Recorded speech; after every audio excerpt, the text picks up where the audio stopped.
میرے دوستوں بزرگ عزیز ہو، غیبی تائیدات کے ساتھ ہونے کا جو بنیادی سبب ہے وہ اصل میں ساری انسانیت کی ہدایت چاہنا ہے۔ اگر مسلمان باطل کے مال کا طالب ہے اور اس کی آخرت کا طالب نہیں ہے، یا مسلمان باطل کی ہلاکت کا طالب ہے، اس کی ہدایت کا طالب نہیں ہے، تو مسلمان کی مدد نہیں کی جائے گی۔ میں آپ کو کیا بتاؤں، مسلمان یہ سمجھتا ہے کہ اگر باطل نے ہمارے خواہش کے نقشوں کو توڑا یا ہمیں باطل نے ہماری دنیاوی نقصان کیا تو ہم باطل سے مقابلے میں کامیاب ہو جائیں گے، یہ نہیں ہو سکتا۔ اس لیے کہ باطل کے مقابلے میں کامیاب ہونے کا جو ایک واحد سبب ہے وہ ان کی ہدایت کی تمنا ہے۔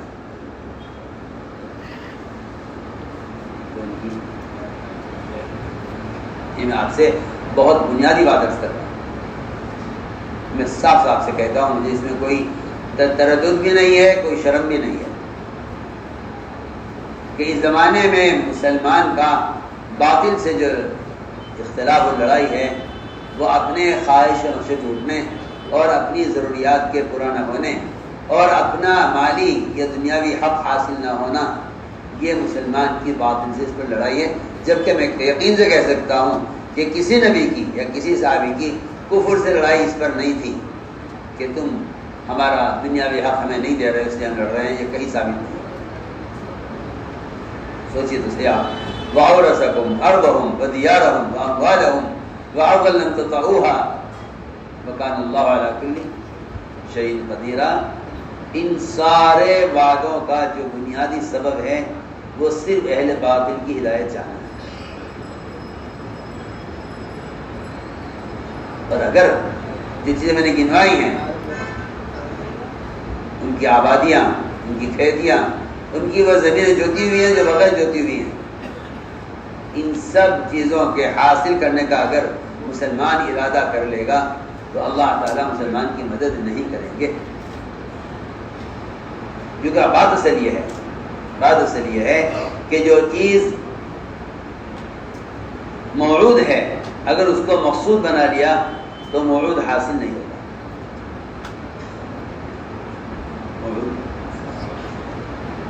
موعود کا حصول مقصود پر موقوف ہے۔ موعود کا حصول، ہاں یہ بہت اہم ہے۔ موعود کا حصول مقصود پر موقوف۔ اگر آپ مقصود کو چھوڑ کر موعود کا ارادہ کر لیں، یہ میں کیا صاحب کہہ دیتا ہوں، اگر آپ اہل باطل کی ہدایت کا غم اور فکر چھوڑ کر اگر آپ غنائم کا ارادہ کر لیں تو آپ کو غنائم حاصل نہیں ہوں گے۔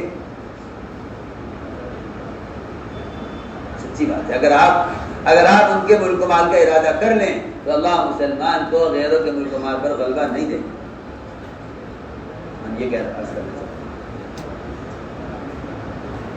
آیا دیکھ لیجیے، آپ ایک مسلمان کو چھوڑ کے دیکھ لیجیے، آپ وہ اس پر رو رہا ہے کہ انہوں نے میری زمین قبضہ، انہوں نے میری دکان قبضہ، انہوں نے میرا کارخانہ بند کر دیا، انہوں نے کمپیوٹر مقدمہ کر دیا، یہ لڑائی ہے۔ میں کیا بتاؤں آپ کو، مسلمان کفر کے مقابلے میں، صحابہ کے زمانے میں مسلمان کفر کے مقابلے میں دعوت کی وجہ سے مظلوم تھا، دنیا کی وجہ سے مظلوم نہیں تھا۔ سمجھے ہماری بات سمجھ آ رہی؟ جو تھا مسلمان، ہاں آج تم ایک مسلمان کا ہاتھ پکڑ کے پوچھ لو اسے کہ آپ مظلوم کیوں؟ وہ یہ کہے گا کہ انہوں نے میری دکان قبضہ ہی نہیں کرا، کاروبار بند کر دیا، کارخانہ بند کر دیا، میری جگہ قبضہ کر لیا۔ آپ دیکھ لیجیے، ہم تو آپ سے بہت بنیادی بات کرتے ہیں۔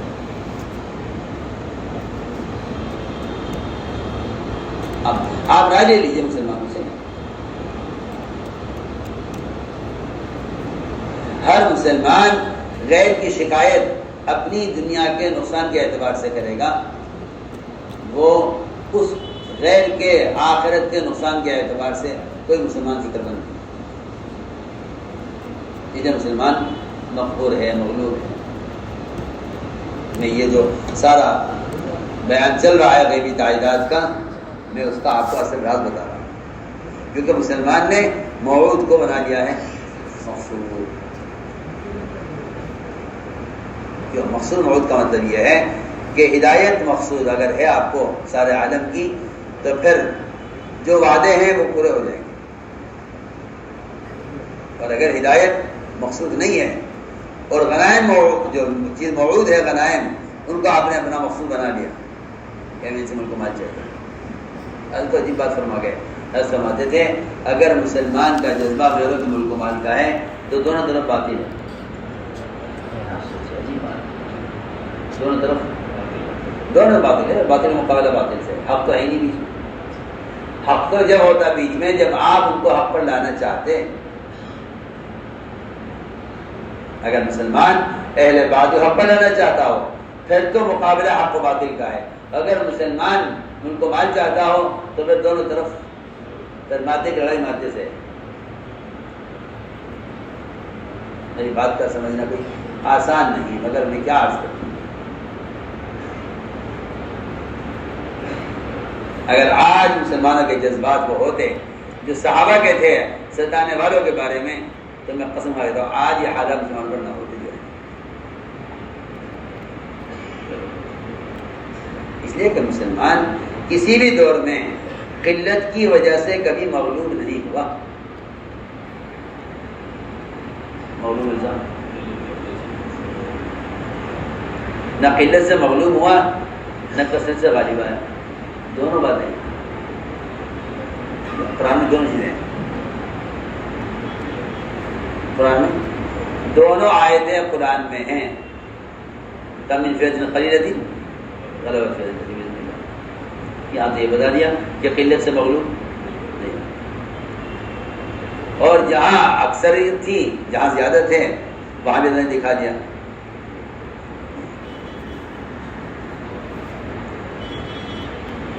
عجبت کو کثرت، تمہیں تمہاری اکثریت نے تمہیں گھمنڈ میں ڈال دیا، تمہیں اس سے کوئی فائدہ نہیں ہوا اور تمہیں میدان چھوڑ کر بھاگنا پڑا.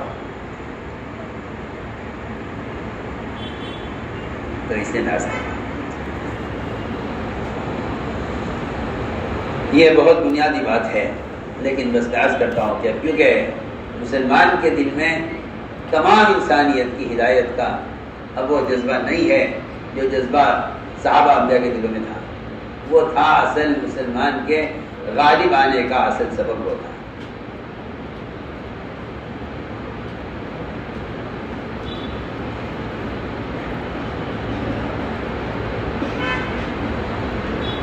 چنانچہ یہ بیان چل رہا ہے غیبی تائیدات کا. اللہ نے سمندروں کو کیسے ان کے لیے خشکی بنایا اور کیسے ان کے لیے جنگل کے شیروں کو ان کے لیے رہبر بنایا.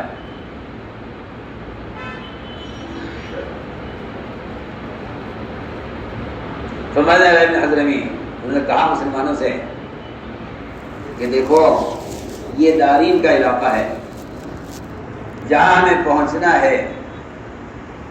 دین میں رکاوٹ بننے والے دشمنوں سے لڑنے کے لیے، اس لیے کہ کافر سے لڑنے کی کوئی ضرورت نہیں ہے. وہ تو جب ہے جب وہ آپ کے دین میں رکاوٹ بنے، تو اس رکاوٹ کو ہٹانے کے لیے قتال ہے. رکاوٹ کو اللہ تعالیٰ غریق رحمت کے رحمانہ سعید مفتی سعید پوری رحمۃ اللہ علیہ کو عجیب بات فرما گئے. کہنے لگے کام تو یہ کر رہے ہیں تبلیغ والے. لوگ سمجھتے ہیں کہ بھئی قتال نہیں ہو رہا.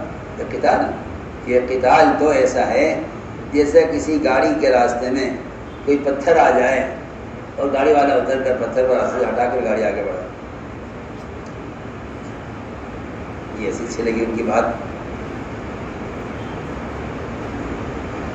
ایسا عارض ہے، ایک عارض پیش آ گیا ہے، ورنہ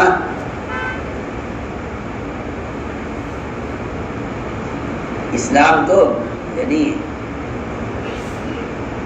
امن کا اور سلامتی کا پیغام ہے نا.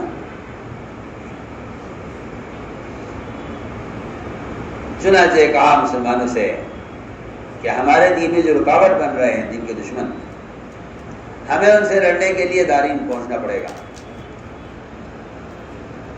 چنانچہ سب تیار ہو گئی جماعت، یہ ان کو لے کر چلے تو سمندر کے ساحل پر پہنچے تاکہ وہاں سے کشتیوں کا انتظام کریں. لیکن اندازہ یہ ہوا کہ اگر کشتی کے انتظام میں لگیں گے تو وہاں پہنچنے میں بہت دیر ہو جائے گی، لہذا کشتیوں کو چھوڑا جائے. علاقہ دور ہے، اگر کشتی کے انتظام میں لگیں گے اور تاخیر ہو جائے گی. اگر میں دیر کر دی تو پھر دشمن وہاں سے آگے بڑھ جائے گا، ہم اس تک پہنچ نہیں سکیں گے. عجیب بات ہے. فرمانے لگے جماعت سے کہ کشتیاں چھوڑو، سمندر کو ایسے ہی پار کر لیتے ہیں. اب جائیں کسی کا انتظام کرنے تو دیر ہو جائے گی.